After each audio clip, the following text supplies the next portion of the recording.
Located on 325 acres in beautiful Brown County, Indiana, Hard Truth Distilling Company is the biggest and the best craft distillery around.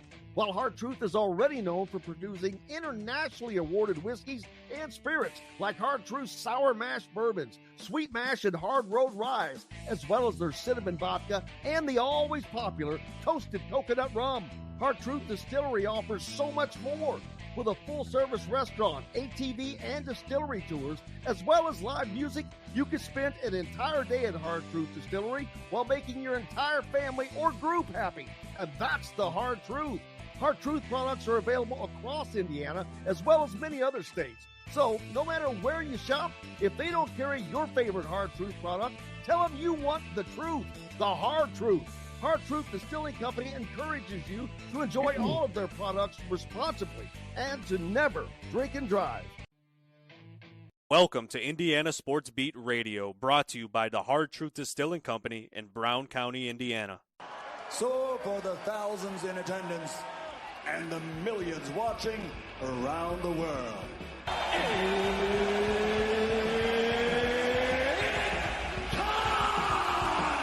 three on the way. Oh! NYN! And Indiana wins the ball game! And that's the bottom line, because Stone Cold said so. Know your role and shut your mouth, you jabroni! Throw game for the win! Tyrese!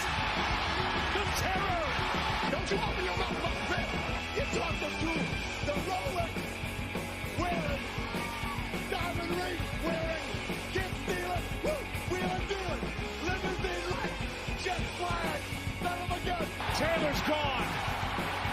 Jonathan Taylor. Come on, touchdown, Indy. Not a game, not a game, not a game. We talking about practice. I'm never taking a backseat to anybody and don't plan on starting now. Woo! IU, America, they got a football team now. pretty simple. I win. Good with me. But there's no doubt about it, yeah, you mean Gene Okerlund. You know that I'm the cream of the crop. Now, from the Hard Truth Studios, here's Jim Coyle. Welcome aboard, sports fans. Glad to have you on this Thursday. Happy to be here myself, Jim Coyle, with you. And another fun show on taps. Coach Shannon Griffith will join us. Bob Kravitz, the incomparable Bob Kravitz, Chris Denari, and special guest Courtney Cronin, IU grad and now ESPN reporter, host, works with the Chicago Bears, master of all trades. But looking forward to having Courtney on today. Just happens to be back-to-back days with we get some ESPN stars that are IU grads and IU with an IU connection. Very cool. Last night, the college basketball season continued a little closer to home as the Indiana Hoosiers opened up their season with what turned out to be relatively easy win, but one that didn't start out that way. But it is early, so there's no point in belaboring things too much. There was some similarities in the game and how it played out last night as to many others that we have seen in the past. But one thing that did stand out, one person, Mackenzie Mbako. We'll hear from Coach Woodson and Mackenzie as well as Trey Galloway during the show. But in the post-game presser, one of the things Mike was asked about was Mackenzie, and he's like, well, he was the only one that did something tonight. So a little disappointment from Woodson and the rest of his guys. But overall, they started the game, again, not shooting the ball well from behind the three-point line, but they would eventually find the water would eventually find its level. At the end of the game, they would end up shooting 36%. So you'll take that on most nights, although this was not most nights. This was against the University of Southern Illinois at Edwardsville, a team that will probably, they'll be I'm going to guess a Ken Palm 200 team. So that's not who you want to have those nights against, because you think back to last season and Indiana started the year struggling to defeat teams by an effective margin. They were beating Florida Gulf Coast and Army and whomever else was on the schedule last year by single digits. And that would ultimately be their undoing in missing the NCAA tournament. Big 12 teams had it figured out. They were beating the crap out of people, and it mattered. So, but Indiana would go on last night to win by 19. So no issues there. And as a matter of fact, the looking at some of the stats, Mackenzie Mbako again, not only did he have 31 points, but it was the efficiency and the efficient way that he did it. 13 of 17 overall shooting from the field. That's 74%, people. Now, when that's coming from a center, that's pretty good. He's not a center. So he had attempted 5 3-point shots among those 17, of which he hit 4, which that's 80%. Great shooting night by Mackenzie Mbako. 31 points in total, 13 of 17 overall, 4 of 5 behind the 3-point line, and he hit his only free throw attempt, and he added 9 rebounds. That's huge. He was not a rebounder last year. As a matter of fact, Indiana, amongst the Mackenzie Mbako, when you add the 2 guards in, they piled up 10 rebounds apiece between them. So there's 19 rebounds coming from those 3 individuals.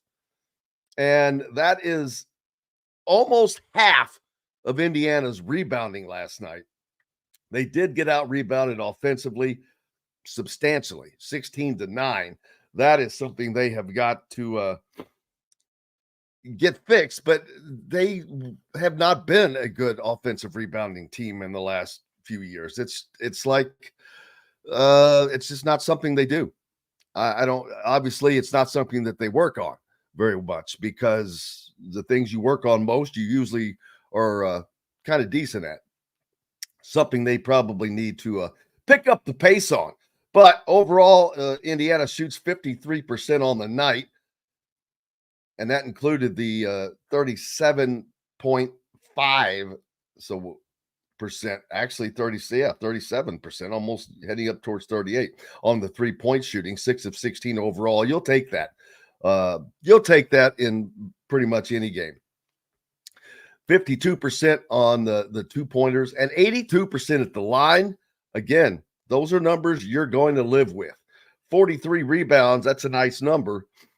Probably gave up too many to USCI, but 18 assists on 30 made baskets. Probably like to see that number up a bit. 16 turnovers, like to see that number down a bit, without question. But overall, a successful night for the Indiana basketball team, getting the season off to a good start with a 80-61 win over the University of Southern Illinois at Edwardsville. And no rest for the weary, as they are back in action on Sunday. Is that right? I want to make sure, or is that? Yeah.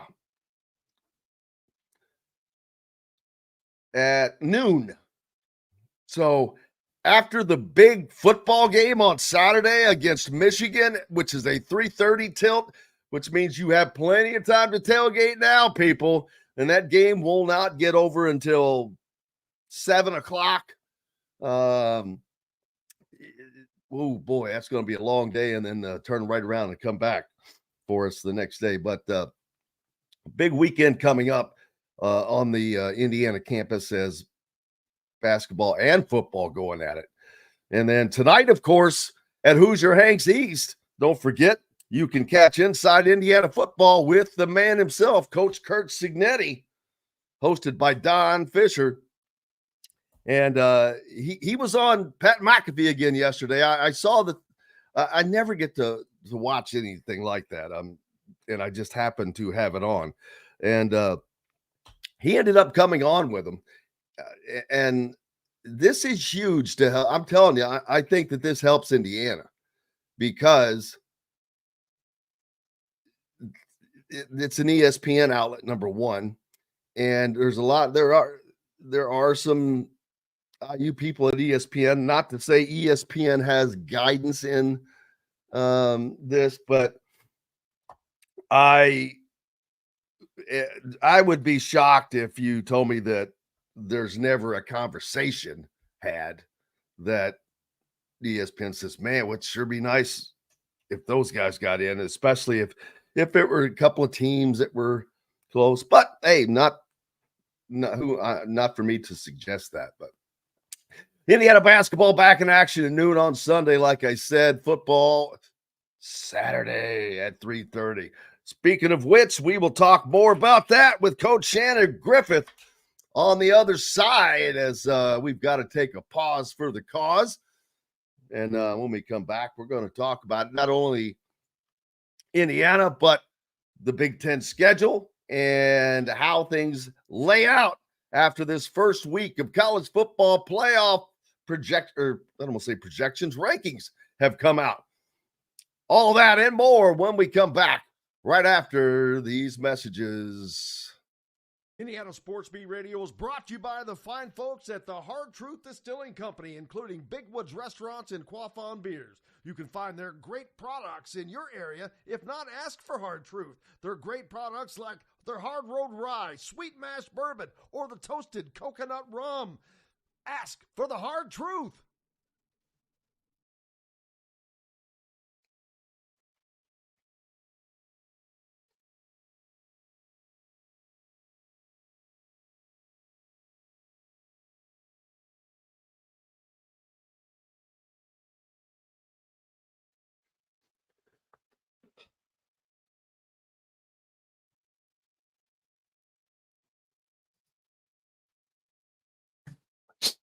What up? What up? Whatever. Anytime you're on, it looks like you're coming from a massage parlor. Maybe I am. Got your own massage parlor in the basement. I'm a little too dark. A little lighten it up a little bit. There we go. Or we're I'm waiting for a little little bass guitar. That's right. Little concert going on. This it's got to be slow and easy. Hey, I talked to Jeff. He don't have no room. He don't have no room.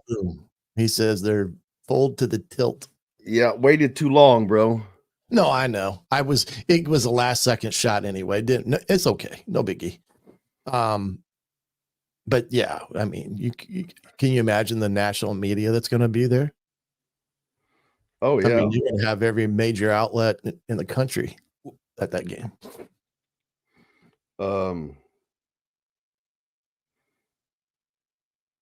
Let's make sure to talk off air about something. Okie dokie. I'll be around today. I can give you a shout later. Well, no, I mean, what?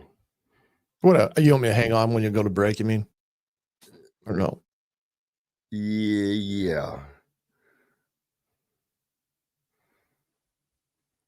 I'm getting better at timing these stupid breaks.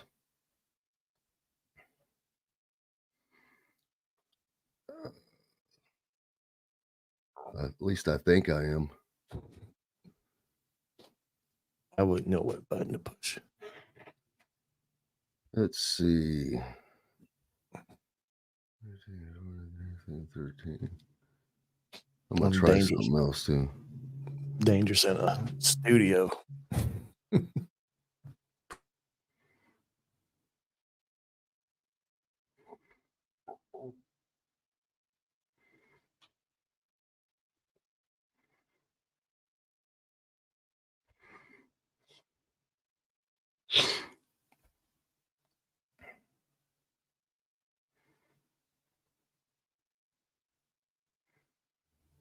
Ben Davis Chevrolet and Ben Davis Ford in Auburn, we're your one-stop shop for all of your automotive needs. We have the area's best selection of over 300 vehicles, including new cars, trucks, vans, and SUVs. Plus a huge selection of pre-owned vehicles in stock. And if we don't have what you're looking for, we'll find it for you. We also have top-of-the-line service and parts, plus a collision repair center, and we're competitively priced on everything. For sales, service, collision, parts, and more, we do it all. Come see us today or visit us online at BenDavisChevrolet.com and BenDavisFord.com. Welcome back, Indiana Sports Beat Radio here on this Thursday. Thank you so much for joining us, coming to you from the Hard Truth Distilling Company studios, of course, as we do each and every day.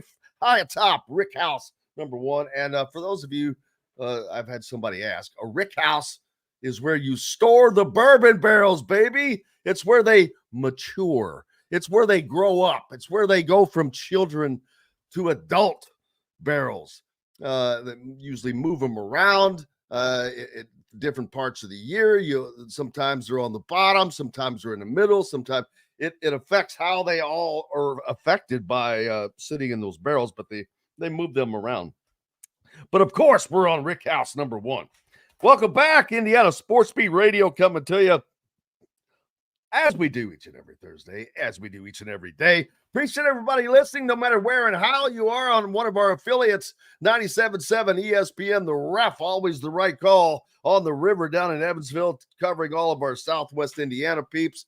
Up in the region on 1240 AM, 104.7 FM, WJOB, the voice of the region, covering all of Chicagoland and Hammond, as well as 1380 The Fan, Fort Wayne's sports station. Keep it tuned right here to all these stations as soon as Indiana Sports Beat Radio is done, because there's more great content coming to you, including, speaking of the devil, Coach Shannon joins us. You can hear him on Hoosier Tailgate this evening as well. Is that correct? You got it, 7:30. Any special guest tonight? No, I did not get any special guest tonight. You want to be my special guest tonight? Make the announcement right here now. Sure, we can do that. as long as you recorded a Round 6 radio show, which is this evening. Busy times, people. I know. For those of you that think this job is just so glorious, I was already looking ahead. This is probably an 80-hour week. It's 7 days. You've got your basketball game last night, so that was like a 16-hour day. The coach's show is tonight. Friday will be a normal day, I think. Then Saturday is the game that, since it starts at 3:30, you still got to get out there early just to get into the place, but won't get out of there. That game, I always add 4 hours to it just for the game itself, and post-game. Then we do the post-game show, so that's 5 hours alone on that. So, and then Sunday back to another basketball game. So, and then Monday we start it all over. But rather be doing that than digging ditches, no doubt. Why not? Yeah, it's absolutely. You're doing double duty. That's even what makes it harder. You guys that especially like Fish, he's got to do more voice talking because of basketball and football, plus the radio show tonight. So yeah, it's a complicated schedule for you entertainers. Better than digging ditches, baby. Better than digging ditches. That's what I will tell you. And for those of you listening to us on the great format of YouTube, which many of you do, and we're grateful for each and every one of you, please make sure you're a subscriber. It costs you nothing. Just subscribe, hit the notifications toggle, and the like button. That way you never miss a thing. And we have, as you can tell, constant content from all across the sports spectrum. Indiana taking on a Michigan team on Saturday. That is not the Michigan team of last year, but that is, I talked about that early.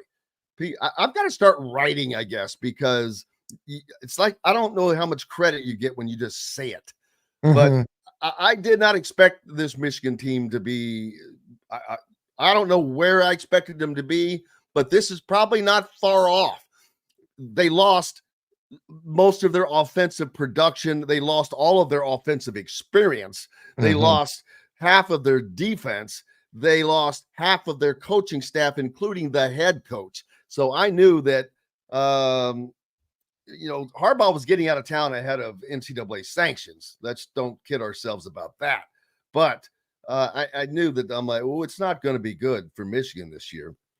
Now, I will say, as high as I've been on Indiana as positive, I cannot say that I expected them to be a 2-touchdown or a 2-score favorite over the Wolverines, because that has never happened. But of course, nothing has happened prior that is going on with Indiana football right now. They are a 2-score favorite. I don't see that as a problem because Michigan just has not stopped good offenses this year. No, I and part of that is their offense. I mean, their offense is just, they don't have one of their own. Right. And what's interesting about the point spread all year, with the exception of, FIU and, early on, Indiana has mostly been a 7.5 point favorite going into every game. Even last week against Michigan State, I think the highest it got was 8. All of a sudden now it's 14 against Michigan, which I guess Vegas got tired of giving out money on after the games each and every week, because they score. Were off on Indiana every week, and it kept surprising. Yeah. I'm like, okay, usually it doesn't take them long to get on. Man, they were off on Indiana all season. And yes, finally this week they're like, okay. And the Ohio State game started out as either a 13 or 14.5 point game. When I looked at that yesterday, that was down to 9.5. Yeah. Well, it's, the Michigan, their struggles, and this goes to show you how important the quarterback position is. And they just don't have a guy at the trigger finger position. A guy. And if you take Kurt, I don't want to do this, but if you take Curtis Rourke and you put him this is exactly what Curt Cignetti talked about with McAfee yesterday. The guy, he said, "Oh, you got a guy." It's exactly what they talked about. Yeah. And it's what it is. That's what it takes. I mean, it's just like Ohio State has, Howard, and he's a pretty good player. And, but you take Curtis Rourke and put him at Michigan, and Michigan's a better football team, and they're not losing games, because these are the guys that make the difference in a ball game. And they're the guys that make the play that the next guy doesn't make. They extend drives because of whatever ability they may have, that's why that Childs kid at Michigan State's going to be a phenomenal quarterback once he gets experience and some maturity, because the kid has he's not very big either. Right. Well, he's got all the tools. He can extend plays. He's got a rocket for an arm, and he's got a little moxie about him. But he makes you worry. He'll scare you back there because he can dance. I was like, after the first quarter, I'm like, okay, because his stats are not exactly great, but I kept hearing you got to keep him in the pocket. And boy, he was dancing back there, and it affected Indiana. But that's another thing. There's no team in America that has made better adjustments than Indiana has. Usually they haven't had to do it from behind like that, but that was great to see. And you want to talk about an adjustment? That was like, hey, we left that valve open. Go down there and turn that valve off. Because that's exactly what the hell happened. Whoop. Yeah. I mean, it closed up fast. I mean, the first touchdown pass the kid had was phenomenal. But yeah, I mean, Michigan struggles. How about that catch? Well, yeah, I mean, that kid's only a freshman, so get used to him too. That's been Michigan's problem, is at the quarterback. They've played roulette with a quarterback who's this, who's that. They've now settled on 2, as Tuttle announced his quote unquote retirement from the game because of concussion issues.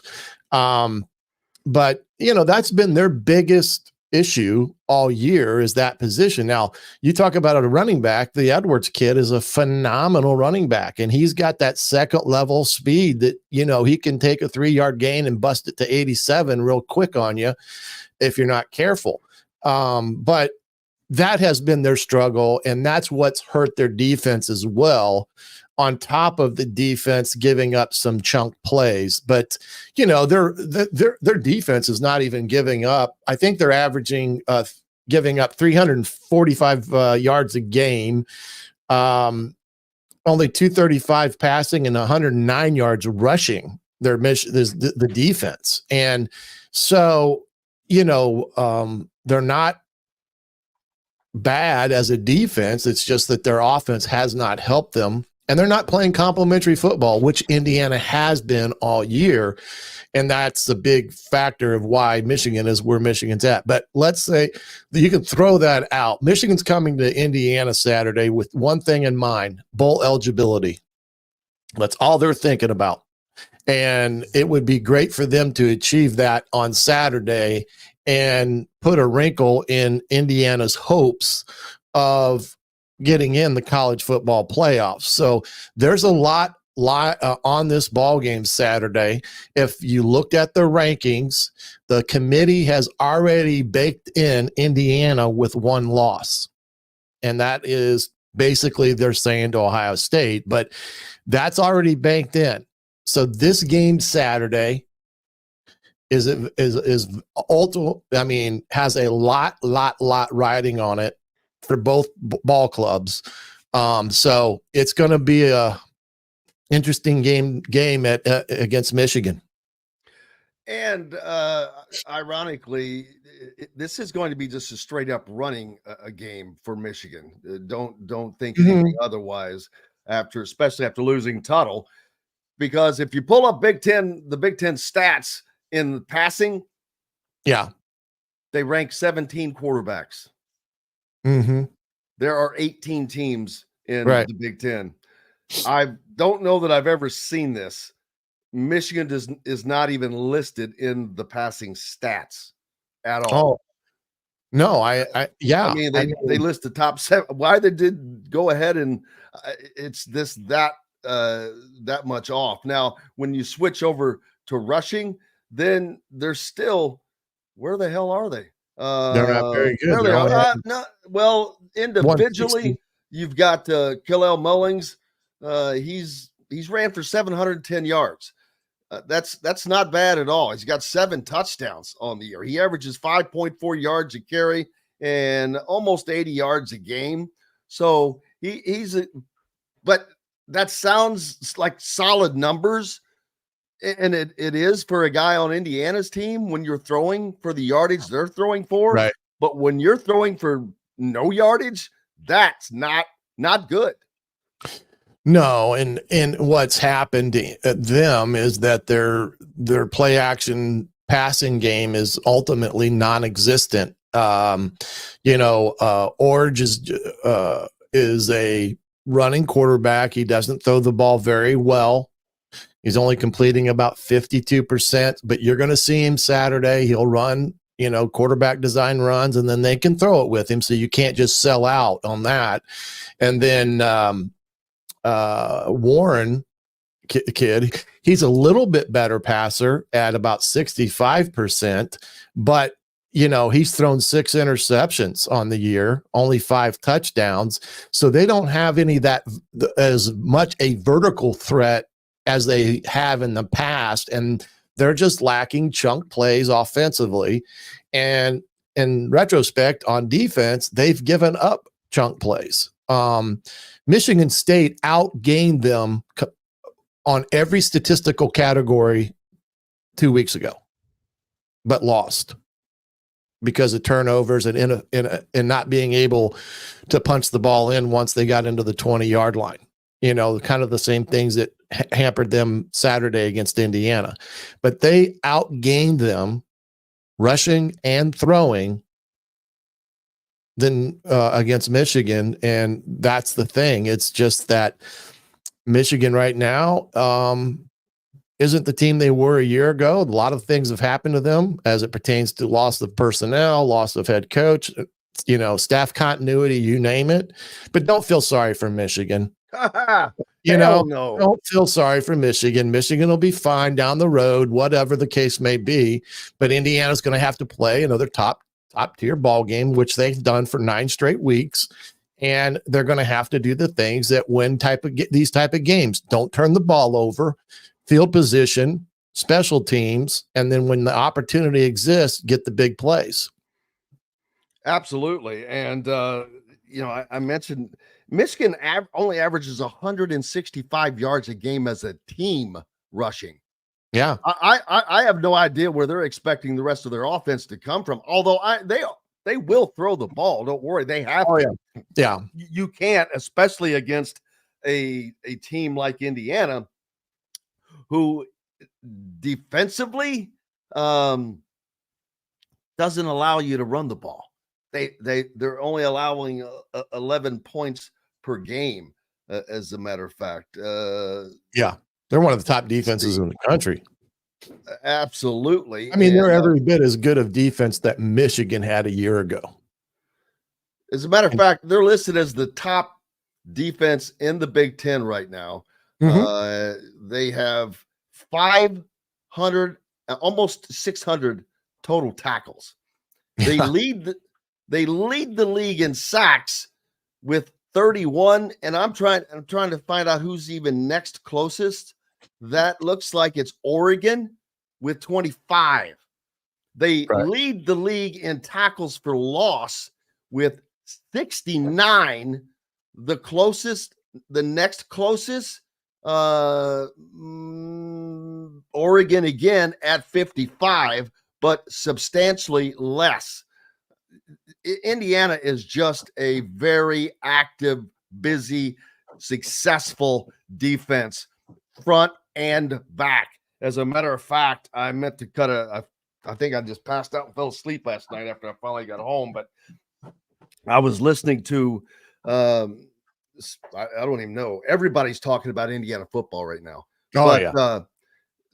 They were running out all these stats that it was from Pro Football Focus, I think. And these were kind of unique stats. And it was just like, yeah, anybody that talks about the Indiana schedule crap, they're not listening to people who know what they're talking about. Joe Klatt, Urban Meyer, Nick Saban. They're not listening to these people who know what they're talking about and how well Indiana is coached and how well they're playing. And these stats more than back it up, because these are unbelievable. Rourke is the most efficient quarterback in the pocket when rushed. They break it down in so many different ways. Well, yeah, they have a unique perspective on how they do things with that. And, Indiana has been one of the highest graded teams in the country, offensively, defensively, and a total team. They're always within the top 5 each and every week. So you can see that from that perspective, where you got people, meticulously breaking the data down and the film down.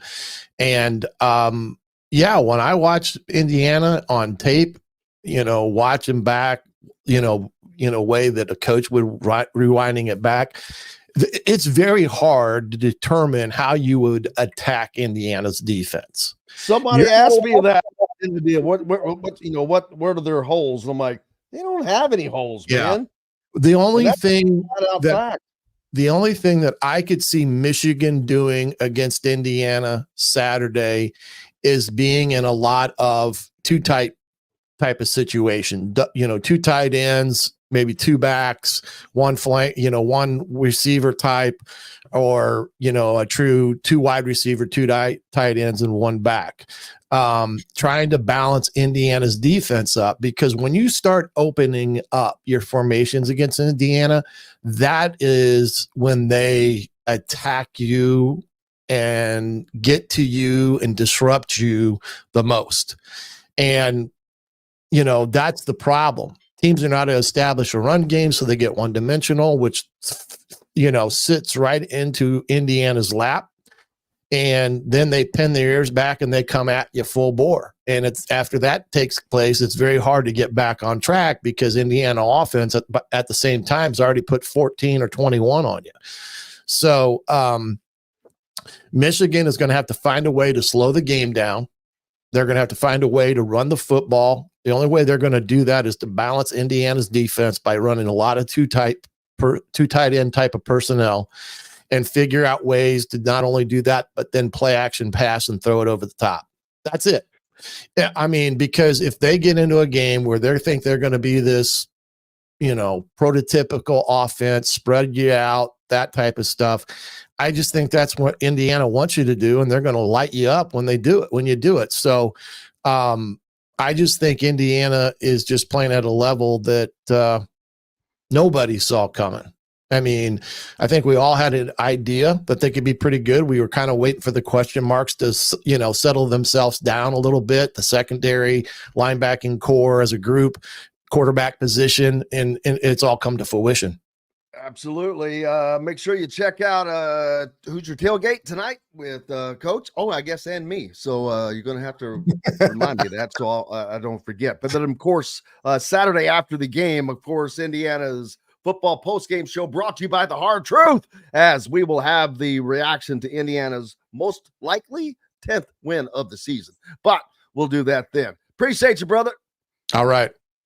We've got more coming up here from the Hard Truth Distilling Company studios, most specifically, the incomparable Bob Kravitz. Back with more right after these messages. Located on 325 acres in beautiful Brown County, Indiana, Hard Truth Distilling Company is the biggest and the best craft distillery around. While Hard Truth is already known for producing internationally awarded whiskeys and spirits like Hard Truth's Sour Mash Bourbons, Sweet Mash, and Hard Road Ryes, as well as their cinnamon vodka and the always popular Toasted Coconut Rum, Hard Truth Distillery offers so much more. With a full-service restaurant, ATV, and distillery tours, as well as live music, you can spend an entire day at Hard Truth Distillery while making your entire family or group happy. And that's the Hard Truth. Hard Truth products are available across Indiana, as well as many other states. So, no matter where you shop, if they don't carry your favorite Hard Truth product, tell them you want the truth, the Hard Truth. Hard Truth Distilling Company encourages you to enjoy all of their products responsibly and to never drink and drive.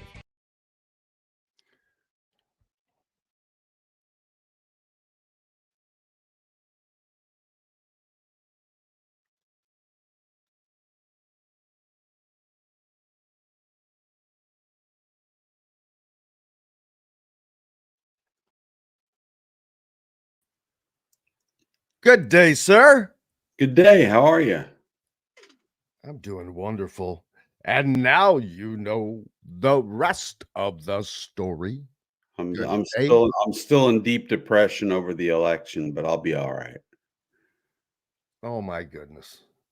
I'm really into politics, so yeah. I'm not into it enough that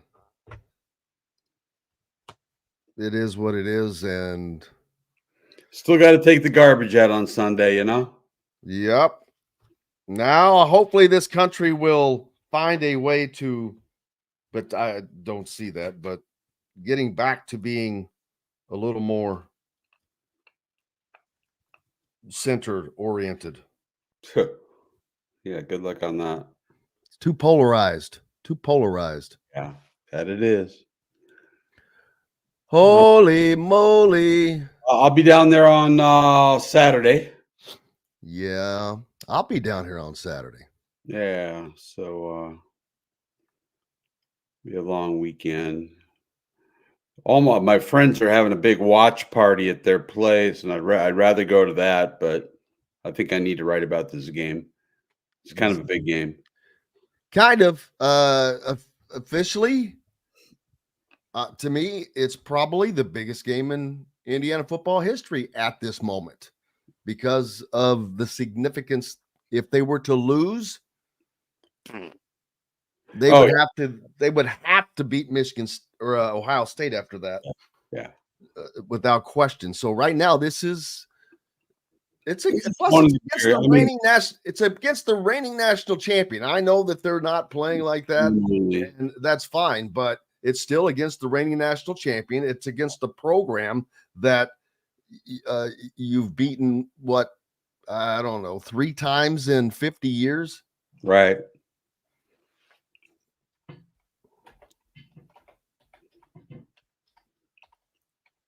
I'll bring up something when we come back on. I was at one of the IU losses at Michigan when they should have won. Oh, all right. Well, we're ready to come back. If you're ready. Yeah. Welcome back, Indiana Sports Beat fans, on this Thursday, and joined now by the incomparable Bob Kravitz from bobkravitz.com. Make sure you go there and sign up, be a subscriber of his at a few bucks, but you get valuable content, not just about Hoosiers, not just about Boilers, not just about the Colts, not just about the Pacers and the Fever, and whatever else might be on his mind. But welcome in, sir. Thank you, sir. Good to see you. Always a pleasure. Always a pleasure. The golf game, I'm sure, is slowing down now. It is. You know what? You want to, this sucks. I went out and shot an 83 the other day, my best round of the day, or of the best round of the summer, and the season's almost over. It's like I finally found it. And then I probably won't play golf again this year. I can't tell you the last time I played. Well, you work hard. I'm semi-retired. Yeah, I don't know what that means, buddy, but hopefully we'll get there. But the basketball season tipped off for Indiana last night, and they ended up getting what I would call a pedestrian win by 19 over an overmatched USIE team.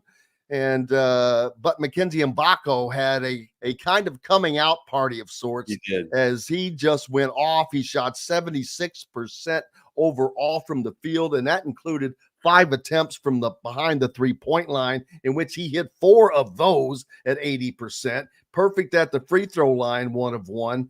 So an unbelievable night for him, 31 points in total. And that is what Indiana needs to see, because maybe that is kind of the impetus to start his season. Oh, absolutely. I mean, I don't think anybody, and you can tell me if I'm wrong, but I don't think anybody grew or developed on this team anywhere close to Mackenzie Mbako last year. I thought when I saw him early in the year, I thought, wow, this kid is overmatched. He just didn't know what was going on, not athletically. Especially defensively. Defensively, he was clueless, and he figured it out. And I give Mike Woodson and that coaching staff some credit. They had a terrible season, obviously, but that kid definitely grew into something far more significant as a player. Absolutely. And you'll get another opportunity to see Indiana on Sunday, as I mentioned previously, as they're back in action again, as they'll take on Eastern Illinois. So they're going to cover the directional schools of Illinois, yeah. Just kind of get them out of the way. And then they've got UNC Greensboro coming in on their 4th game with South Carolina. So they're taking care of the East Coast there. But then they go to the Bahamas.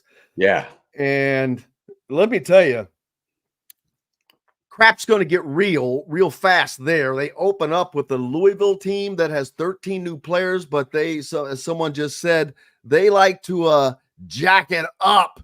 They average 30 3-point attempts per game. And so it depends on how many of those you're hitting, but they've been scoring a lot of points. And if you happen to beat Louisville, you play a Gonzaga team that I watched the other night that looks to be really good. Maybe one of Mark Few's best teams. Man, they can shoot the ball, and they got a big it's going to be tough down there. That seems like Gonzaga every year, actually. But are you, first of all, are you going to the Bahamas? I am not. I still have not even screwed around and gotten my passport reissued. Yeah, I got to do the same thing. That is such an expensive trip. It is ungodly. Yeah, that's for the high flying. Okay, high flying rich folk. Plus, I don't think I'm like. But I'm thinking football. I'm like, This is football first here. This is one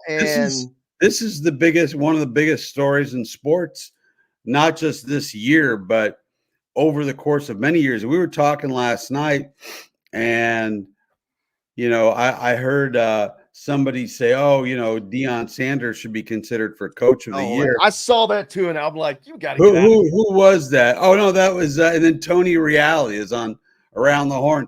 Tony Reali says, "Yeah, how about Curt Cignetti?"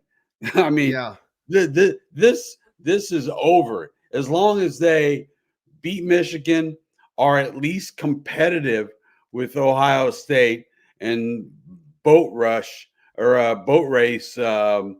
Purdue, they're going to get into the CFP, and there's your Coach of the Year. I mean, there's no question. This is one of the greatest coaching jobs I have ever seen. Oh, absolutely. And that's a big part of why they're winning, because they don't have 4- and 5-star talented guys. Not that they don't have talented guys. They've got guys who have become very talented, that have become 4- and 5-star level, but didn't start out that way. They were coached into that, and they were coachable, and they have played up to it, but they do it game in and game out, which that's hard for anybody to do. I don't care what your talent level is, to maintain that level of standard that Curt Cignetti talks about nonstop. Right. A standard of excellence, and they work for that every time. But yes, and I will toot my own horn here. In week 2, I was at the coaches Curt Cignetti's coaches show at Hoosier Hanks East, where you can find that tonight at 7:05.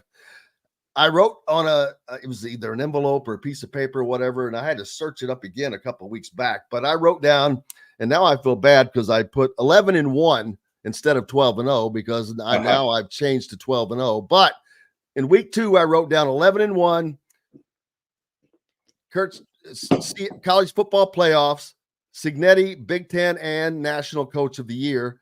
I showed it to Don, and he laughed and chuckled, said, "Yeah, hold on there, big fella." And I'm like, all right, so I'm going to wait until after they beat Purdue, and then I'm going to take that back up, put it back in front of him, say, "Hey, you remember this?" But I saw that you could just tell where this was going, and yes, no one is close to. I mean, you got to give me a break, and nobody's close. It's a one-man race. This is Deion's second season of going through a turnover of his roster of how many more guys did he bring in this year? Oh yeah, a ton. And they've lost 2 games already. I mean, yes. So I don't want to hear it, but I mean, I think about you think about Brad Stevens and the job that he did with those Butler teams going back to back national title games.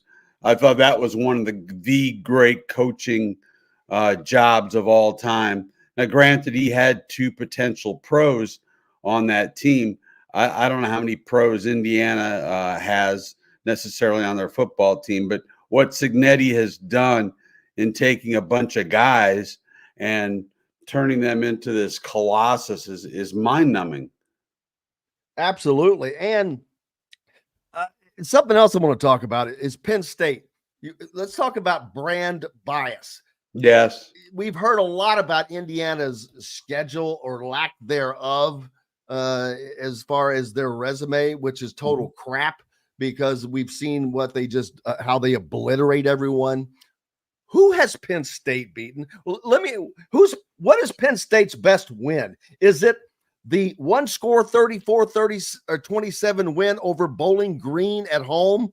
Or is it the 33-30 overtime win at number 15 in the Big Ten, USC? Or is it the 28-13 win at 3-3 Wisconsin? Right. Who the hell have they beaten? And they get it beat at home by Ohio State. They've beaten no one, but yet people are acting like this is Penn State of the 90s. Right. No, that's absolutely true. I didn't realize they had such close games against the likes of Bowling Green. Oh, I had not looked that up. It was a former Indiana quarterback. Where should Indiana be? Maybe 6, 5? It's not. I think, well, Penn State needs to be lower. They Yeah, dropped I agree with 3 that. spots after losing to Ohio State at home, which is crap because they've done nothing as far as beating anyone. So, you know, if you move them up 1 spot, that's still fine because it would give them the 5 through 8 slots are coveted because you get to host a home game if you're not one of the conference champions. Indiana already was given a number 8 ranking, but they're in the 9th slot because of BYU, which that takes them, and this is going to change. But if this were today, they would, instead of being able to host a game like they should, they'd have to go to Tennessee, and that would suck. That would suck. But the good thing, Jim, is that it's in the end that all this stuff that's great fodder for talk shows and columnists, it ain't gonna matter because if and when they take care of business against Michigan, I think they've got a chance to beat Ohio State, but at the very least they will be highly competitive and make that a serious football game. And then of course take care of Purdue. They will be hosting a game. I don't think there's any doubt. I mean, as long as they take care of their business, they're getting screwed a little bit right now. I do think brand bias is a factor, and the fact that they were ranked nowhere to start the season, so it's hard to move up during the course of the season, especially against the schedule that they have had. But all of this is going to be taken care of, and that's a good thing.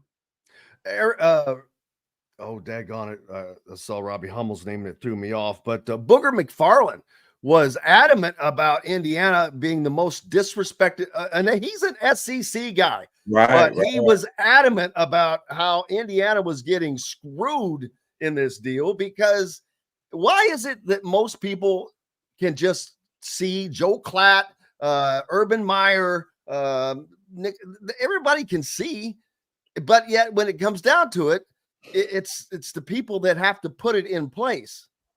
Yeah, I do think I think the fact that they started off, with that schedule and brand bias, like you say, I think they look at it and say it's still Indiana, and there is that historical built-in bias, and I understand it, but it's not fair to Indiana. But again, none of this is going to matter. It's great fodder for today, but if they take care of their business, they're going to be hosting a CFP game right here in Bloomington, unless they do the unthinkable and do like I think they will, upset Ohio State and Columbus, which will allow them to play in Indianapolis against Oregon for the Big Ten championship. Yeah, which I think Ohio State's a better team than Oregon, if you want to be honest. Not that Oregon's not good, but we'll find out. That's what makes this season great. You've got Michigan coming in, Indiana, a 14.5-point favorite, first time ever. You know what's amazing about this IU football team is we're not talking about Joe Flacco and Anthony Richardson for a change. You know what? I meant to bring that up too. That's because right. of your coverage. Make sure you go to bobkravitz.com because they're the continuing saga of Anthony Richardson and the Colts. I saw Bob's piece that talked about it basically being the wrong move, a waste of time. And I'm up against a hard break, but okay. I like the message that it sent personally, but let's make sure to talk about that next week. Okay. Sounds good, buddy. Bob Kravitz from bobkravitz.com. Make sure you're going there. Be a subscriber. I am. We're back with more Indiana Sports Beat Radio. Chris Denari will join us as the Pacers. They got a win last night. And Courtney Cronin from ESPN will join. Plenty more here on Indiana Sports Beat Radio right after these messages. Located on 325 acres in beautiful Brown County, Indiana, Hard Truth Distilling Company is the biggest and the best craft distillery around. While Hard Truth is already known for producing internationally awarded whiskeys and spirits like Hard Truth's sour mash bourbons, sweet mash and hard road ryes, as well as their cinnamon vodka and the always popular toasted coconut rum, Hard Truth Distillery offers so much more. With a full-service restaurant, ATV, and distillery tours, as well as live music, you can spend an entire day at Hard Truth Distillery while making your entire family or group happy. And that's the Hard Truth. Hard Truth products are available across Indiana, as well as many other states. So, no matter where you shop, if they don't carry your favorite Hard Truth product, tell them you want the truth, the Hard Truth. Hard Truth Distilling Company encourages you to enjoy all of their products responsibly and to never drink and drive.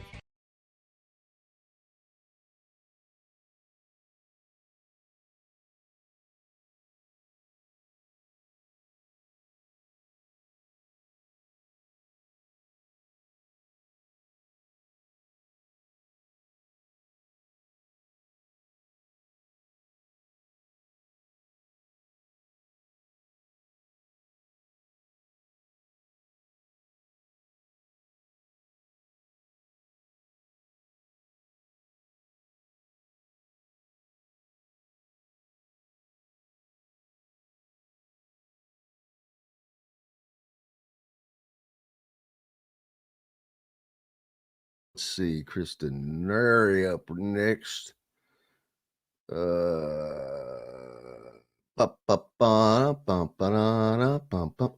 yeah. Oh, yes. I've got some news for you people. Thanks everybody for listening on YouTube. Make sure you go or make sure you please are a subscriber. It's crazy, but looking at the analytics, and 60% of the listeners are not subscribers. It's crazy. All right, so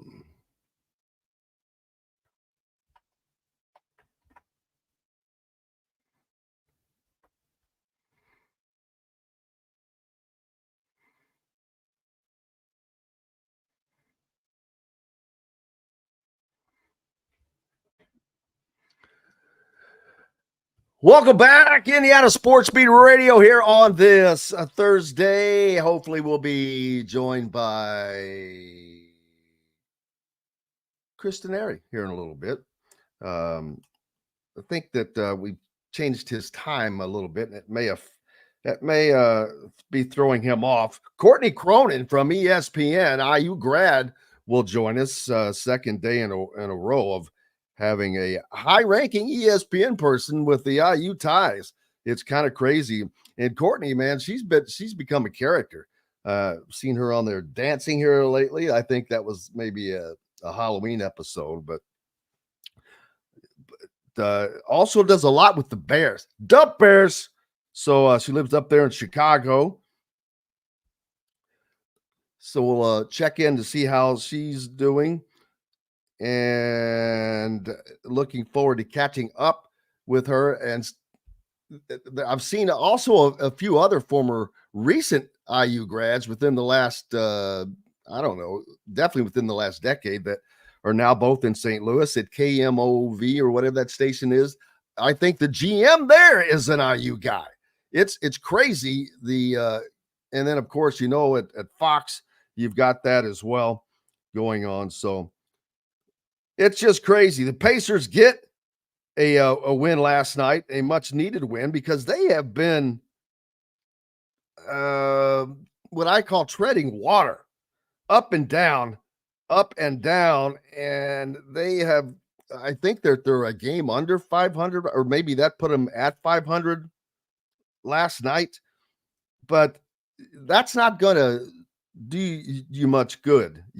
They've got to start winning some games. They beat the Celtics of all teams, but then they're bouncing back and forth now. So continuity has not been their milieu so far to start this season. Hopefully they can find that action and get it going. Of course, this Saturday, Indiana football welcomes in Michigan State. That was last week. Michigan Wolverines, your reigning national champion. And that is going to be an exciting environment. Another sold-out Indiana Memorial Stadium. It's going to be a good day. As a matter of fact, the weather, let me go ahead and pull that up, but having kind of looked ahead, but right now, now we're seeing some possibility of a little precip. That would not be good. No one likes that. But that's kind of the days you get into at this time of year. Partly cloudy in the morning, increasing clouds with periods of showers later in the day. High of 62, winds east. Now that's not, and then showers early, becoming steady rain later in the evening. That's not what you want to see. Especially me, be out there with the post-game show. I'm going to have to take I'd say take an umbrella, but they don't allow you to take umbrellas to the stadium, do they? Holy moly. Well, sorry, there's plenty of places inside that we'll have to do that from. But make sure you tune in to the Indiana football post-game show, as you guys have been doing in great numbers. It is so fun doing that. I love it. We did have our first Indiana basketball post-game show last night with the Todd Leary, as Indiana knocked off University of Southern Illinois at Evansville. And looking forward to Saturday's post-game show after Michigan, as Indiana looking not only for a 10-0 start, another program record. Their 10th win would be another program record. Indiana has never won 10 games in a season. Never. Not the 67 bowl team, not the 45 Big Ten champion. This is going to be another first. Signetti was on, I mentioned Pat McAfee yesterday. Someone else said he was on another program yesterday. And that all helps Indiana. It helps them with the college football selection committee, because there's no way, with being on, getting that much coverage, there is no way it does not seep into the minds of people. And guess who the chairman of the CFP committee is? Ward Manuel. If I am correct, he's the athletics director at the University of Michigan, where if Indiana dispatches the Wolverines this Saturday, that should, one would think, put a more positive thought of Indiana in his mind of what they are. And that, if Michigan's going to lose, you want them to lose to the best. So I think that will bode well for Indiana. It will also help their strength of schedule. Not that Michigan has exactly been killing it this year. They have moved up. They are one game from bowl eligibility. And although the clock is ticking for Michigan on that, as a matter of fact, already knowing that they have to play Ohio State to end the season, I don't think that's going to be a successful trip for Michigan. But they have a Northwestern game on the schedule at home in between Indiana and Ohio State. That should get them bowl eligible.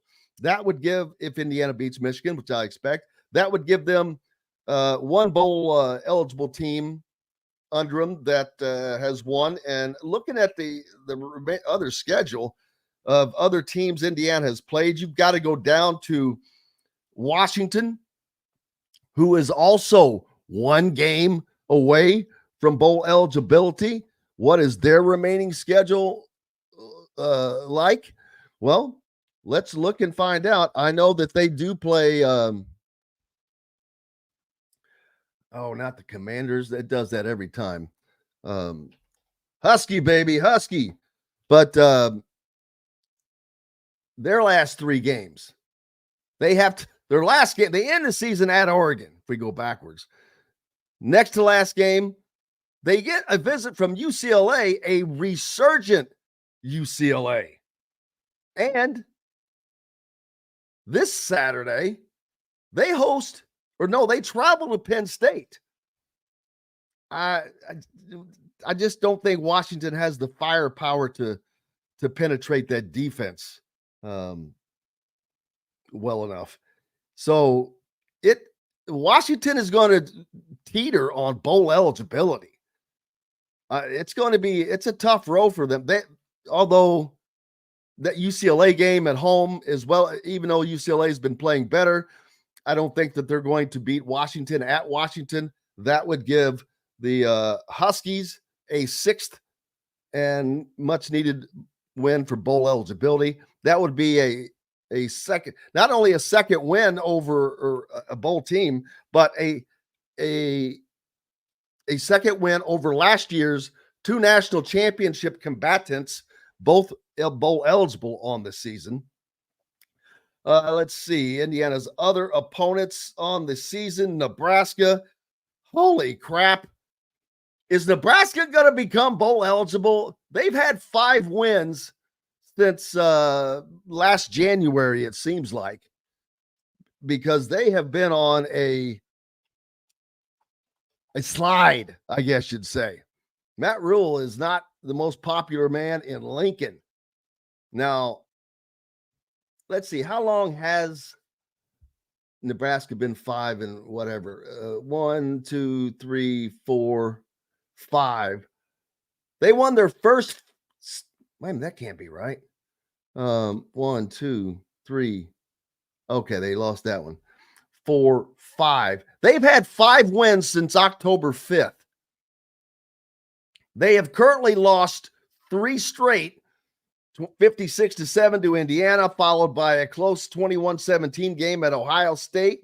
But then they get upset at home inexplicably, 27-20 by UCLA. Now they have to go to USC. Not that USC is great, but Nebraska is not either. They'll welcome in a Wisconsin team that is playing decently, and then they play Iowa. I don't know that Nebraska becomes bowl eligible. And boy, I do know a stat that Nebraska has played, I think, 7 or 8 games now over the last 4 years that were games that would have made them bowl eligible. And they've lost them all, going back to 2016, the last time they appeared in a bowl. That would help Indiana if they did get into a bowl game, because the other teams they've played, Michigan State, they're 4 and 5. That's going to be rough for them. Northwestern's 4 and 5. Yeah, it's going to be tight. And then no one else below that. But Indiana just has to take care of business. Just keep winning. Just keep doing what you're doing. The 14.5 points against Michigan, I don't see as a big deal, personally. Michigan they don't have an offense. So I do not see them scoring a bunch of points against this defensive line, against this defense, because they can't throw the ball very well at all. Not to say that they're not going to get any passing yards, but they're not going to pile up 300 and something rushing yards against Indiana. They currently only average 165 a game as it is. So a little basketball. And the recruits that Indiana have not landed, 2 specifically, Liam McNeely, who was committed, then decommitted and went to UConn. Derek Queen, who never committed, ended up going to Maryland instead. But both of those players, their first games out as freshmen. Liam McNeely goes for 18 and 10. Derek Queen, 22 and 20. That's not a bad start for a freshman. I don't care who you are. That's a difference in not landing that top talent. And not, Cooper Flagg is not someone they were in the running for. But again, Duke is thought of highly because of that. He laid down Liam McNeely is already kind of the guy. And for UConn, as they look for a three-peat, two-time defending national champions, but 18 and 10 to start your career off for the two-time reigning national champion, 92-56 win over Sacred Heart, not bad. That shows you his moxie, his ability, and it shows you the loss that Indiana had. He made 6 of 11 shots, including 3 of 6 from behind the three-point stripe. That was a loss for Indiana. He scored only 10 points on 3 of 7 shooting in their exhibition victory over Lil Rhodey at the Mohegan Sun Arena earlier. But boy, yeah, it's not going to be fun for Indiana fans to watch Liam McNeely this season. Hey, we've got to take a pause for the cause from the Hard Truth Distilling Company studios. And when we come back, hopefully Courtney Cronin will be joining us from ESPN. We've got lots more coming up. Appreciate you guys. We're back with it right after we take these messages. Located on 325 acres in beautiful Brown County, Indiana, Hard Truth Distilling Company is the biggest and the best craft distillery around. While Hard Truth is already known for producing internationally awarded whiskeys and spirits like Hard Truth's Sour Mash Bourbons, Sweet Mash, and Hard Road Ryes, as well as their Cinnamon Vodka and the always popular Toasted Coconut Rum. Hard Truth Distillery offers so much more. With a full-service restaurant, ATV, and distillery tours, as well as live music, you can spend an entire day at Hard Truth Distillery while making your entire family or group happy. And that's the Hard Truth. Hard Truth products are available across Indiana, as well as many other states. So, no matter where you shop, if they don't carry your favorite Hard Truth product, tell them you want the truth, the Hard Truth. Hard Truth Distilling Company encourages you to enjoy all of their products responsibly and to never drink and drive. Oh, welcome back, people. Appreciate you. Oh man, I've got to. I forgot about this. Oh, well, look at the time. 2:30.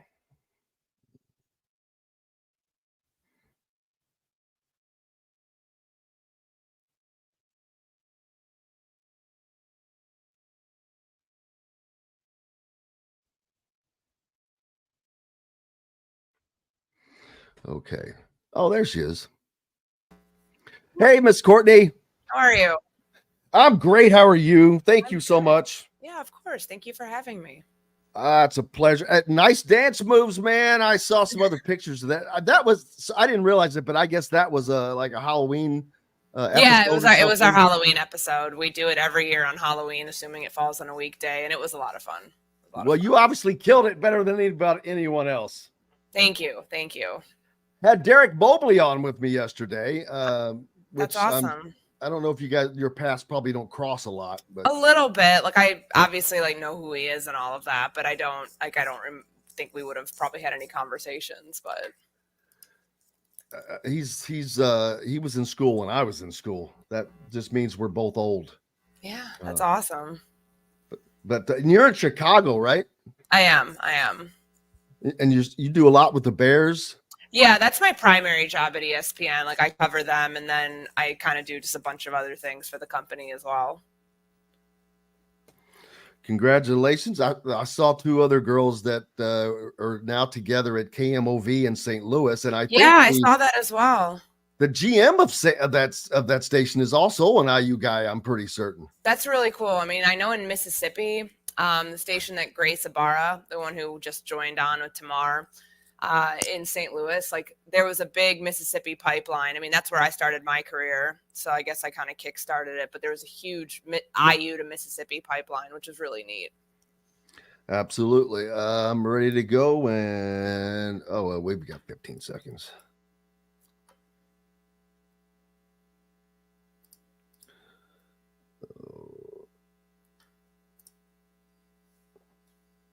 Question mark.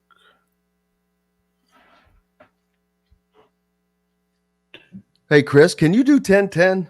Yeah, that's fine. Thank you, buddy. Chris Denari from the Pacers. Awesome. All right. We're ready to go. Here we go. Welcome back, Indiana Sports Beat Radio here on this Thursday, and it is always a great time to welcome in a special guest. Yesterday we had Derek Mobley with us. Today, another IU grad that is killing it on the national scene, Courtney Cronin.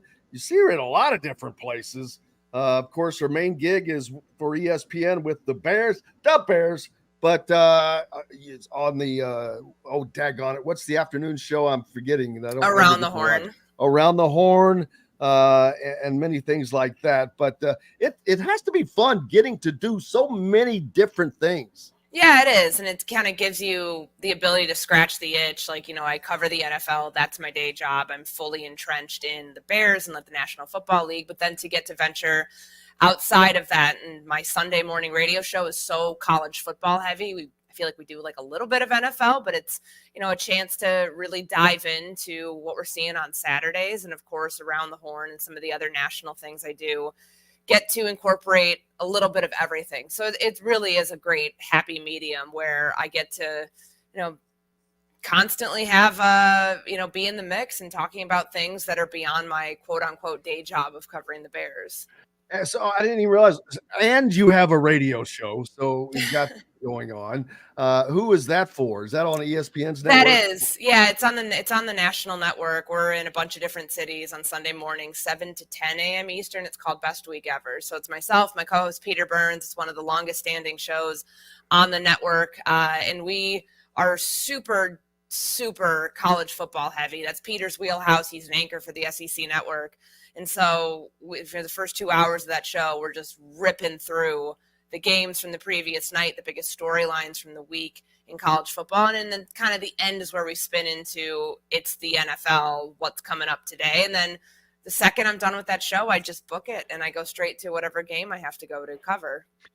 Well, fortunately for you, you've probably gotten the opportunity to talk about the Indiana Hoosiers quite a bit this year, shockingly to a lot of people. But it's not over yet either. But, man, what an incredible run as they'll welcome in Michigan this weekend as a 14.5-point favorite. Another crazy stat. Going for their 10th win, another thing that they've never achieved. But I try to – I went to Indiana as well, but I try to always keep a wall there. It's hard to do at certain times, but and sometimes you can let a little of it in, but it has to be a blast getting to do that.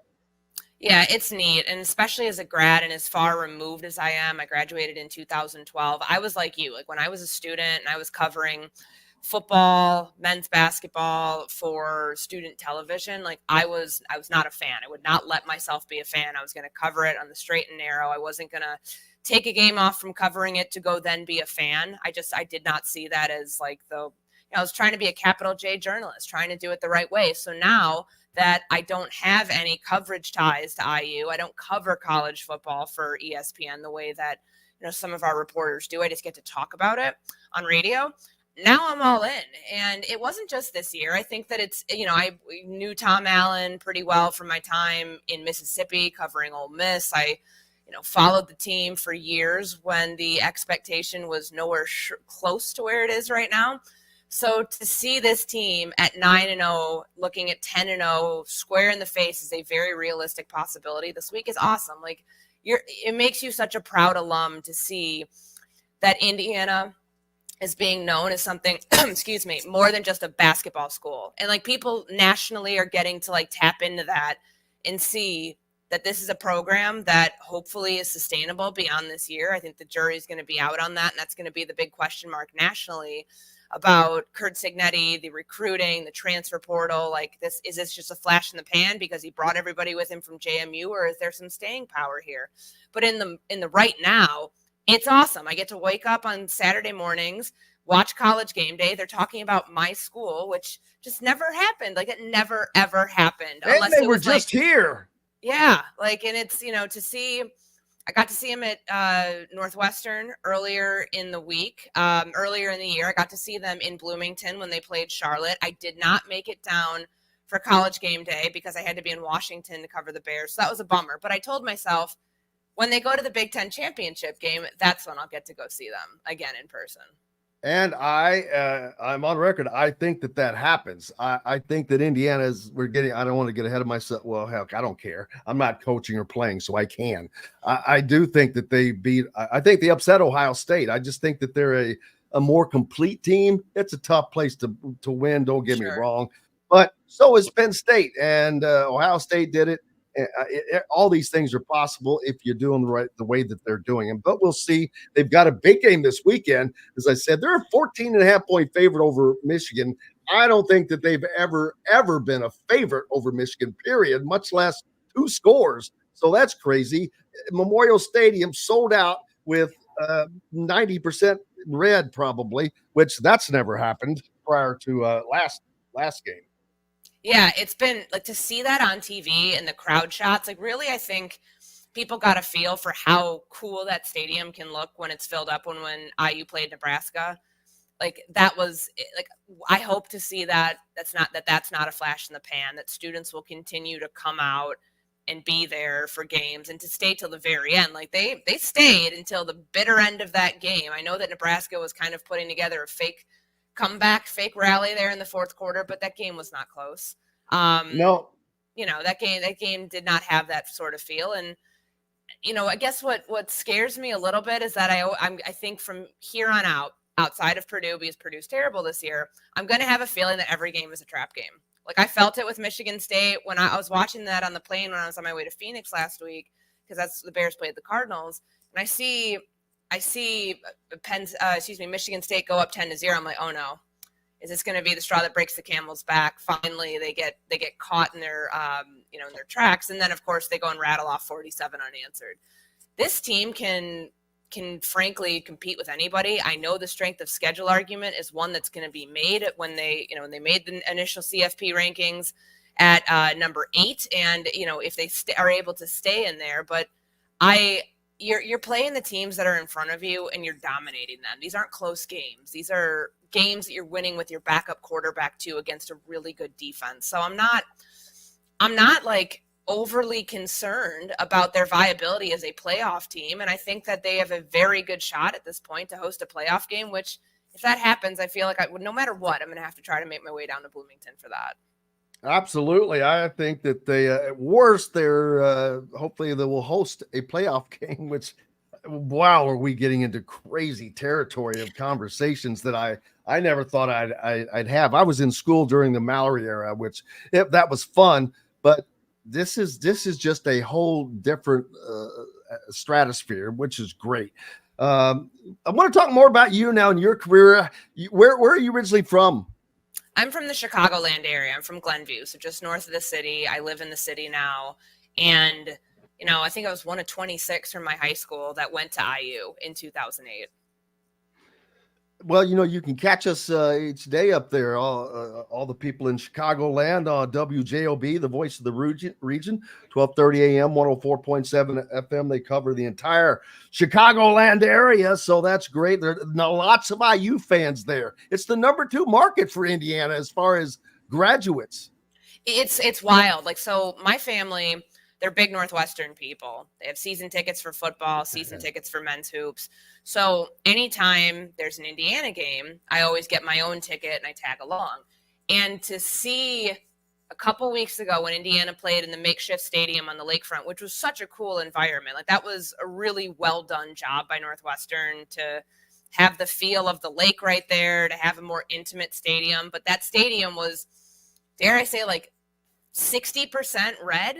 It was cool. Like we take over stadiums when we're here in Chicago, whether it's, I know that there have been games that they've played at the United Center for hoops. And of course, the IU Northwestern games at Welsh Ryan, like those are some of the coolest environments because they're smaller stadiums, but there's so many Hoosier fans in this area.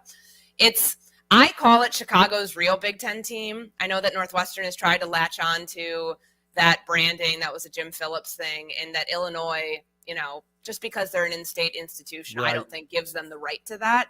But it is remarkable, like how many people went to IU Bloomington that I work with, like on a daily basis. There's a huge contingency, like in the Chicago media landscape as well, which I think is just reflective of the IU Media School, which Dr. Galen Clavio, who was my mentor and my professor as well, has done an unbelievable job building us up as one of the premier schools that you go to if you want to be a journalist, and if you want to work on air, if you want to write, if you want to do all these things. So it's cool to see the growth coinciding with like the growth of the sports teams as well, like getting a more national look at the university and what people nationally think of it.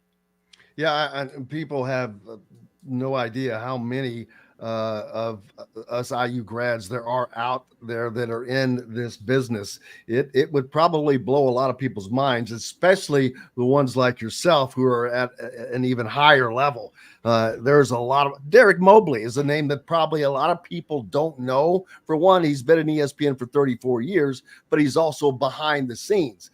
But he's worked with some of the great, he's worked with Keith Jackson, for God's sakes. I mean, that you can stop right there. I'm like, oh, wow. You got Joe Buck, who him and Troy Aikman, they're chatting about Indiana up on each Monday Night Football, which Derek is the director of, which is cool. But yeah, it's awesome to see. Even Sage Steele no longer working in the industry, but another well-known one of those faces. And then how did you get guided towards what you're doing? Is this something when you came out of high school? I was fortunate, went to Floyd Central in Southern Indiana, and we had a radio station, the state's oldest radio station. And I wanted to do that. And then once I got up to IU, I was like, that's probably a pipe dream. I had an education. I was in education and was probably not spending enough time not out at night as I should have been, and was invited to find a different major. But actually ended up taking a class that was taught by Kit Klingelhofer, the SID at the time, because I knew who he was, and that led to a summer job as an SID for the All-Star football game, which kind of brought me back around to what I'd wanted to do. So it worked out great like that. But you came in and had that goal and that vision. Yeah, I had a similar like upbringing in that. I did radio in high school. WGBK at Glenbrook South High School in Glenview, Illinois gave me my start at 14 years old. And I was like, I kind of like doing this. We called football games, boys and girls basketball. We did baseball. We had radio shows during the week. So it gave me a very early look into something that I wanted to be a part of. And of course, growing up in this media landscape in the number 3 market in the country, got me exposure to that early on. I was a huge Cubs fan growing up. I love the Bulls.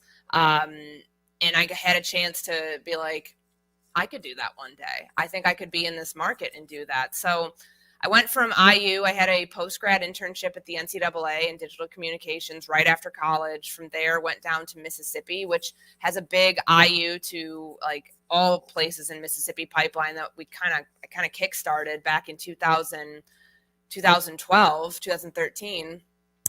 And I was down there for 3 years. I covered everything from high school sports to recruiting to SEC football. From there, went out to the Bay Area to start covering pro teams for the first time when I covered the Warriors and the Raiders and 49ers, and then fell into the NFL out there. So I spent 5 years in Minnesota after that covering the Minnesota Vikings, and then got down to Chicago in 2022 to start covering the Bears. And it's been a wild ride ever since. My role has expanded a lot. I think the market size has a lot to do with that, and the opportunity that has presented itself to me that I've taken advantage of. And it's been great. Like it's one of the best media markets in the country, because no matter if the teams are good or if they're bad, you're still going to get people talking about it on a daily basis. You're going to have very rabid sports fan energy 24/7. And I think that's what makes Chicago a place that's unlike any other, where people don't just give up on teams if they're bad. Like they want to know why they're bad, and they want like accountability and coach firings and changes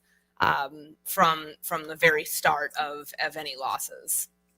Yeah, while I consider Indianapolis the greatest sports city in America, Chicago is probably the greatest centralized place, because you have pro sports with the NBA, the NFL, the NHL. You've got the Big Ten located there. Not only do you have Illinois, Northwestern, you basically have IU as well. So they have a gigantic confluence of college teams as well. And women in sports, Indiana, again, huge in that area. You're obviously one of those that have achieved great things. Why are some of the females that are coming out of Indiana having so much success? We just talked about the ladies that are heading over. Well, one of them's already there at KMOV. Did Grace just go there, Ibarra? Yeah, Grace Ibarra was at WCBI, which was a station in Mississippi in Columbus, and she is now going to that station that you just mentioned in St. Louis. Which is very, very cool to see. And it's the opportunities that continue, but that helps with Indiana as well. I talk about this football team and the exposure they're getting, whether it's on Pat McAfee show or the Fox Noon kickoff or the big BTN or whomever. There is not a day that goes by that somebody is not talking about Indiana football. And that in and of itself is something that Indiana couldn't afford to buy if they wanted to, that amount of advertising and exposure. Yeah, and it's really cool. I think it's going to do numbers. We'll see at the end of the season and the effect that that's going to have on enrollment in, the upcoming years. But, when I was a journalism student, I went through the Ernie Pyle School of Journalism. Like everything was so segregated. If you wanted to write, you were in the journalism school. If you wanted to do anything on TV, you were taking classes in Hyper through IU Sport Communication. Telecom was on an island by itself. The radio kids were on an island by themselves. So I think my degree's in speech communication. Yeah, they needed somebody to, converge all of these different things and put it under one roof, which is what Dr. Clavio did. How long has he been there now? Long time. So I know he was a student there in the early 2000s, went to get his doctorate degree, his graduate degrees. He went to Miami, came back to Indiana, got a doctorate degree at IU, and he's been back in Bloomington officially, like for good since 2009. So I met him my sophomore year. And he's just done a tremendous job building that program to what it is now, to where you have, there's competition for student media gigs. Like they have an interview process. If you want to be part of the Hoosier Network, if you want to be part of IUS TV or any of these other entities that are underneath the jurisdiction of the media school. And I think that's really cool, because when it was, when I was a student, 2008, it's real life for one thing. It is. And they're getting real opportunities, like some of the class opportunities that they get. Mike Wells, who was, a long time, figurehead in the Indianapolis media landscape. Like he's teaching a class now that his students have gotten to go cover All-Star Weekend in Indianapolis. They got to cover a Colts game earlier this year. It's remarkable the sort of real world access you get and experience you get when you're still a student. A lot of that did not exist when I was there, but to see the direction the program has gone, to see the direction that Dr. Clavio has pushed it in, I think it makes it like, we're on par with Syracuse, with Missouri, with Northwestern. I don't want to hear about those schools as like the only good journalism schools to go to, when Indiana is constantly producing top tier talent. And like, you can look across my network, you can look across other networks, and trace a lot of people back to Bloomington for where they got their start. Absolutely, and that will continue, and it's great to see. Except for when you work in this market now, there's a lot of students you've got to go through because they are out there in ample. But yeah, it's so many different opportunities, whether it's through WTIU, the TV side. There, the guys calling games or writing. There is a multiple, and you look at people like Derek Mobley who went the other direction. So there are so many different opportunities in this business, and it continues to grow. As you know, we've got streaming platforms now, which I know everybody kind of hates, but it is what it is.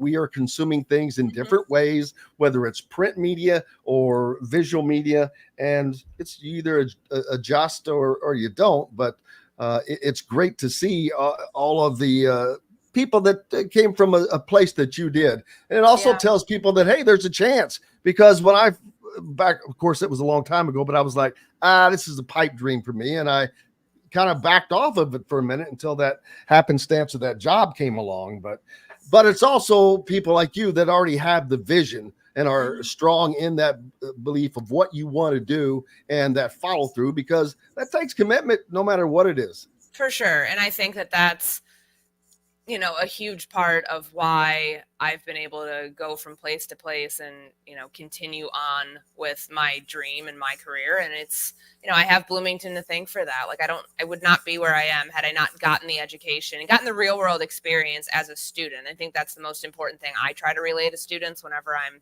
either teaching in Bloomington or speaking to students in classes. Like, you have to put in the work, and you have an incredible backdrop to do it in a place like Bloomington, but also like the greater Indianapolis sports landscape as well. As there's too much opportunity to not take advantage of. Absolutely. What are you looking forward to this weekend? I know who do the Bears play this weekend? They have the Patriots. So they're home. They now start a 3-game stretch of home games, which is needed because they've been on the road a lot. They were London, Washington, Arizona the last couple of weeks with a bye sprinkled in there. So it's an important game for a team that's 4-4 right now, that has lost their last 2. And of course the Hail Mary still being talked about, but just the way that they could not get off the mat last week against the Cardinals, they need this one. So that's a big one. And I'm looking forward to college football on Saturday, seeing Indiana handle business against Michigan to go to 10-0, to see where they're ranked next week when the CFP puts out their second set of rankings on Tuesday. I'm really excited about that. Thoughts of their first ranking, number 8, although they're in the 9th slot. It's going to change multiple times over the weeks coming.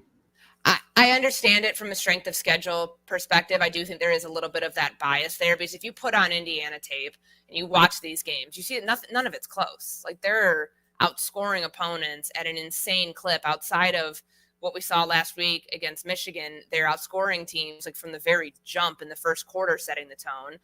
I'm really impressed with the fact that they're even in the conversation, but now that they are, you're going to get people who think that they deserve to be ranked higher. And I think that they have a valid case. Like, you can't tell me Penn State, they beat Illinois when Illinois was 19. And I know the committee looks at it and says, oh, well, they went to USC, they won in overtime. And Drew Aller had a great game. USC is 15th in the Big Ten right now. Yeah. Like, they're not the team that they were. They weren't that team when Penn State played them. And then they go to Wisconsin and they're trying to hide their quarterback. I don't know, the way that they played against Ohio State. They beat Bowling Green by just a touchdown. Yeah, they're a good team. They're not a great team. So I think that, like, when we want to bring up the strength of schedule argument, like, go look at Penn State's schedule. They played one good team. And Indiana's going to have their chance to play one good team, when they play Ohio State. And well, fine. If you want to you can throw in Illinois and Ohio State, but they lost to Ohio State. And that game really wasn't as close as the score indicates, because they get down inside the goal line twice, the 5-yard line, and couldn't punch it in. So I think if we're talking about, like, the best teams in college football, Penn State doesn't hold a candle. Like, if you're truly looking at, like, the way that they're winning games versus the way that Indiana's winning games, they don't hold a candle to IU. So I'm curious to see how these next 3 weeks of the season, before, the bowl, all this stuff is set, like, in stone, and we know who's hosting games and who's traveling where in that first round. I think these are really important weeks, and I'm really excited to tune in and watch them. I cannot wait as well. Courtney, I am so excited and appreciative that you took the time to join us today. I know you have 1,000 things going on, whether it's a radio show or covering the Bears or getting around the horn and whatever else that you're not doing yet that we probably don't know about. But look forward to maybe hopefully doing this again in December when the college football playoff picture is more defined as well. It's been an honor to get to have you on, and look forward to it. And thank you so much. Yeah, thank you for having me. I appreciate it. You betcha. Courtney Cronin from ESPN joining us here on Indiana Sports Beat Radio. Up next, Chris Denari, the voice of the Pacers, joins us as the Pacers get off the snide, pick up a W last night. Lots more coming up right after these messages. Thank you, Courtney. I really appreciate it. It was awesome. Really loved it. Thank you so much. I know you're busy, and I appreciate you taking the time. Yeah, of course. I will try to reach out in a couple of months, and when we get closer to seeing how things are breaking out. I didn't know you guys did so much college on your show. Our Sunday morning show is all college for the first 2 hours, and then we try to spin it forward at 9 a.m. What is the ESPN station up there? In Chicago, it's AM 1000. I'll make sure the people know. Thank you. All right. Thank you, Courtney. Have a great day. You too. Bye-bye. Sorry about that, Chris. No problem. Thursdays have been wacky in the last couple of weeks, and I had Chris Mobley on yesterday, who, do you even know that name? What's the name? Chris Mobley. Chris Mobley. He, most people don't. He's been at ESPN for 34 years, and he's currently the director of Monday Night Football. Oh, okay. He's done just tons of things. Worked with Keith Jackson, Brett Musburger. So he's the director of the telecast? Monday Night Football now. He's done like 15 college football national championships, worked on college basketball, still does. Now, how did you have him on? What's his tie? Is he? He's an IU grad as well. He's an IU guy. Okay. So I was able to get to him through someone. Now I've got to get Joe Buck on. Yeah. Although I do not think that Joe Buck is a graduate, but I'm not positive on that. Not that matters. Yeah. I worked with his father once, not once, more than once, but when I was a peon putz at CBS Sports, Jack Buck and Tim McCarver doing the Saturday baseball games. Oh, really? On CBS. Yeah, I remember those days. Did you have you changed what you use in your office there? Is it a laptop or is it what?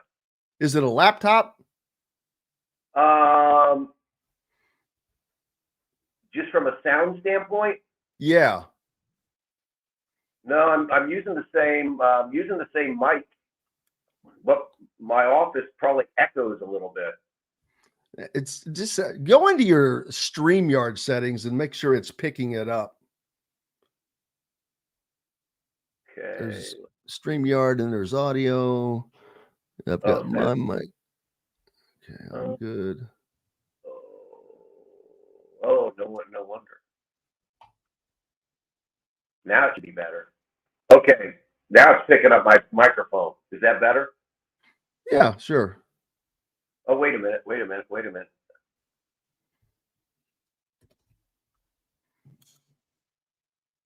Now you should have it better. There we go. All right, we're ready if you are. Yep.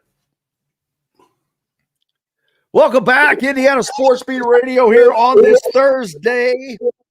You know what that means. The great Chris Denari from the Indiana Pacers broadcast team, and a good timing because the Pacers, I don't want to say they've struggled, Chris, but they've been treading water with, win, lose after beating the Celtics, but they get off the schneid with the win last night, which was important, of course. but they're not. They haven't found that consistency yet. Yeah, I think much better now. I mean, they've won 2 straight now for the first time. Had a really good win in Dallas on Monday. Ironically, 2 of their 4 wins this year are against the 2 teams that were in the NBA Finals. They beat Boston last Wednesday and then Dallas. So you're right. They've won 3 of the last 4 after losing 3 of the first 4, and I think are playing more like we saw them last year. Fast-paced, high scoring. They scored 135 points last week against Boston. They scored 134 against Dallas. Last night scored 118. So we're starting to see this team play more like itself. And what's interesting is, again, it's early. We're 2 weeks into the season. But with a 4-4 record, the Pacers are currently 3rd in the East. You've got Cleveland 9-0, Boston 7-2, and then the Pacers 4-4. There are a lot of teams right now right around 500 or right under 500.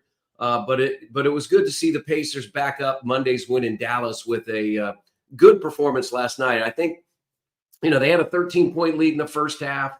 Then they had an 11-point lead with 5 minutes to play, and that sort of went away. They made it a little tougher on themselves than they should have last night, but in the end, they were able to get the win. Has the transfer portal eked its way into the NBA? Because parity reigns supreme in college football, and it may be making its way to college basketball.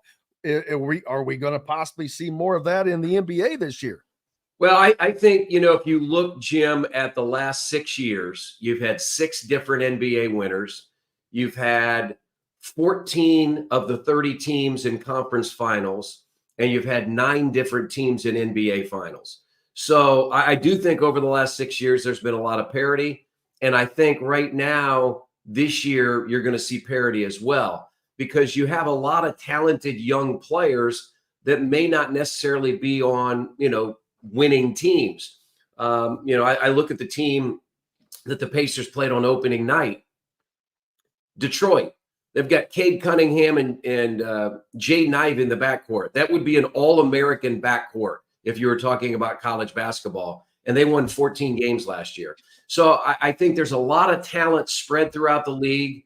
And I think that makes it good. I think that's what fans want, that you haven't had, even though Golden State was dominant and Cleveland was dominant when LeBron was there for about a 4-year period, with 6 different winners over the last 6 years. And you could throw a hat over about 5 to 8 teams that you think might win the title this year. I think the league is in a good place with a lot of young talent that's spread out through the league. Yeah, and it reminds me of something that when Matt Taylor's on with us on Fridays, that in the NFL, they have a stat that every year is either 4% or 4 teams make the playoffs that did not make the playoffs the year before. And that has to be a goal for virtually every league professionally.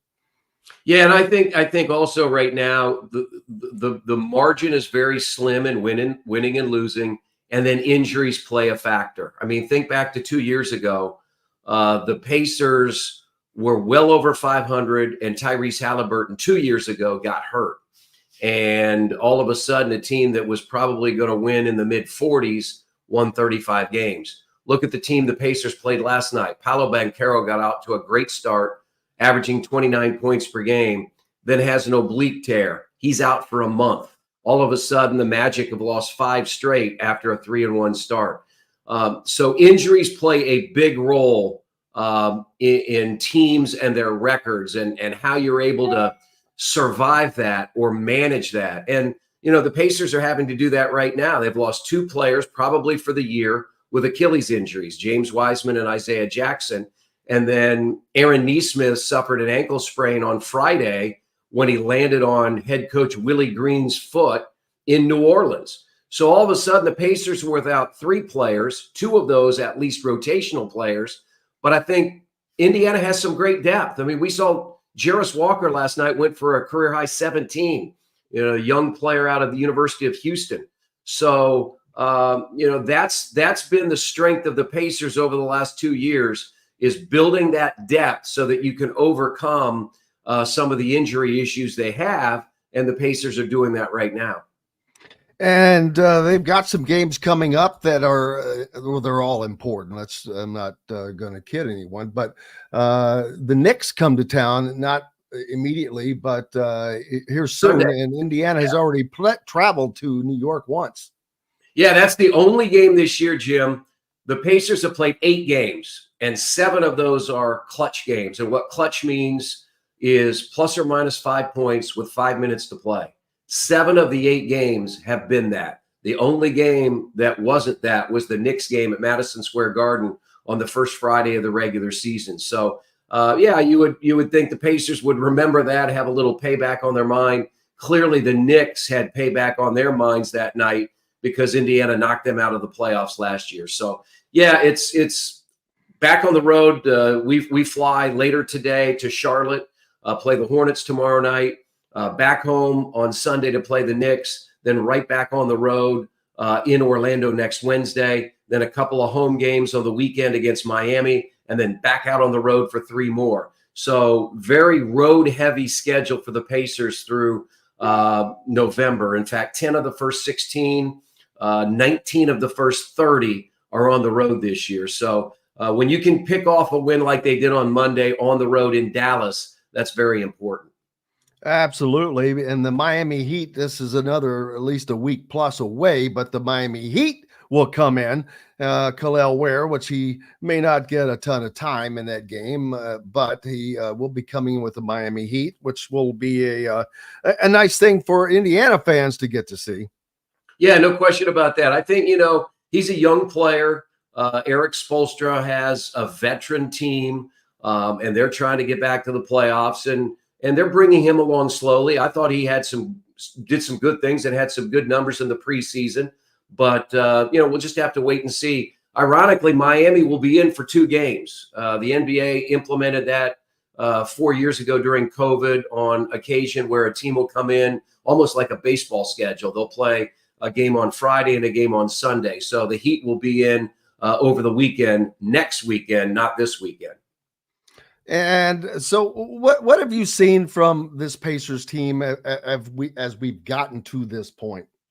Well, I think, the one thing offensively, I mean, they're doing what they did last year. They're top 4 in the league in shooting.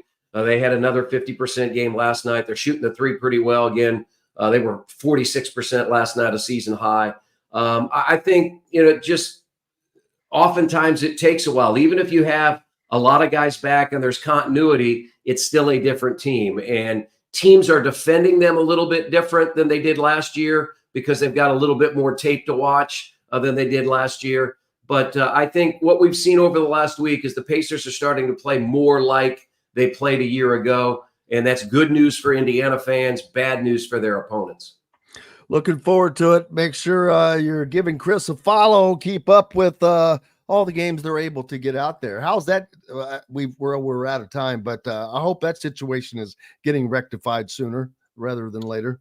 Yeah, I mean, like I said, we're on everything but YouTube TV, and that's unfortunate. But I have DirecTV Stream, love the product, has all of the FanDuel Sports Networks, very easy to watch the games, and I'm saving a lot of money from my old Uverse subscription. So I recommend DirecTV Stream. It's a really good product.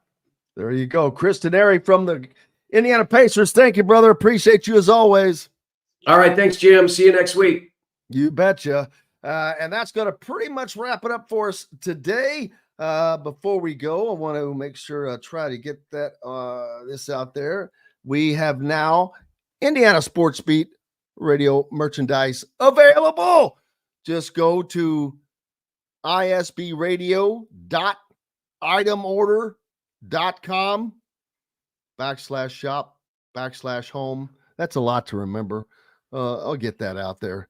But there you go. And more stuff to be added to this. It looks like there's just a few things up now. They're adding it, but I just wanted to get that up and running. Hey, we're back tomorrow to do this again, of course, with the shot father. Todd Leary will join us. Zach Osterman from Indy Star, Matt Taylor from the Indianapolis Colts, and Jeffrey the Great, as we'll preview this weekend's big-time Big Ten games as the Hoosiers welcome and host the Michigan Wolverines.